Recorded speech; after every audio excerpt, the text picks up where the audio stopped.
Australia's biodiversity is on the brink, and a controversial plan might just push it over the edge.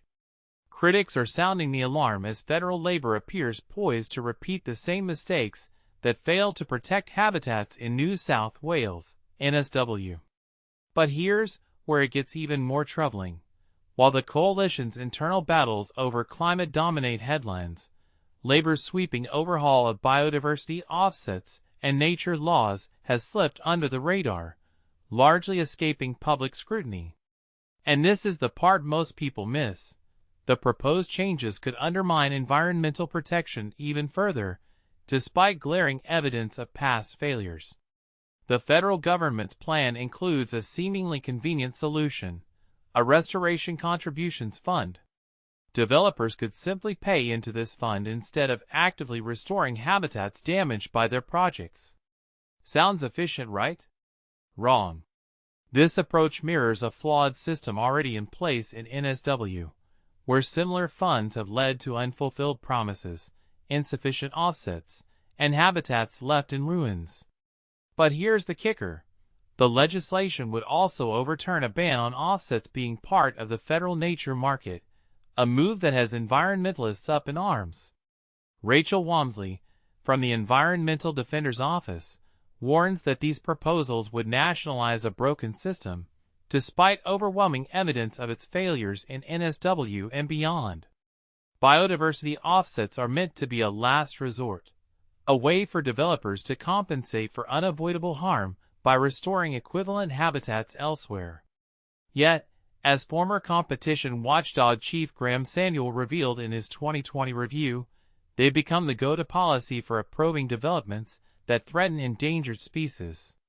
The result? Offsets that are never delivered, restoration projects on already protected land, and a system rife with conflicts of interest.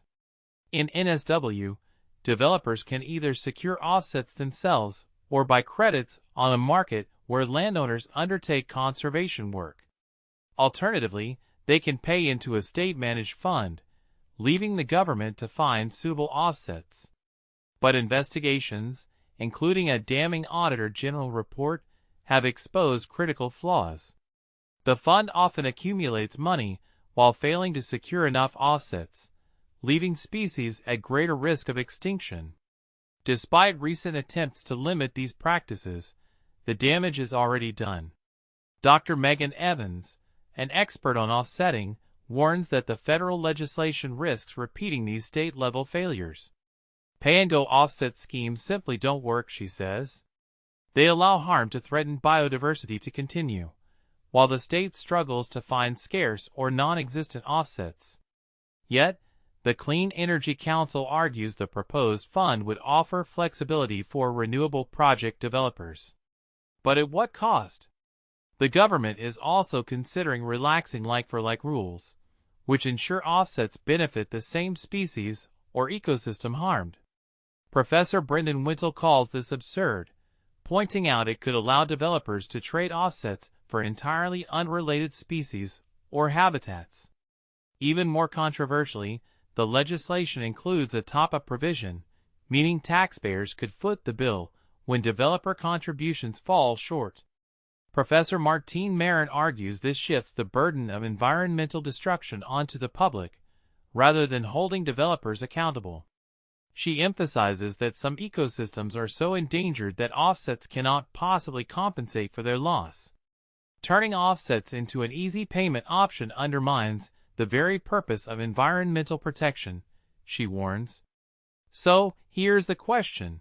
Are we willing to trade the health of our ecosystems for convenience and profit? Or is it time to demand a system that truly prioritizes conservation over compromise? Let's spark the debate. What do you think?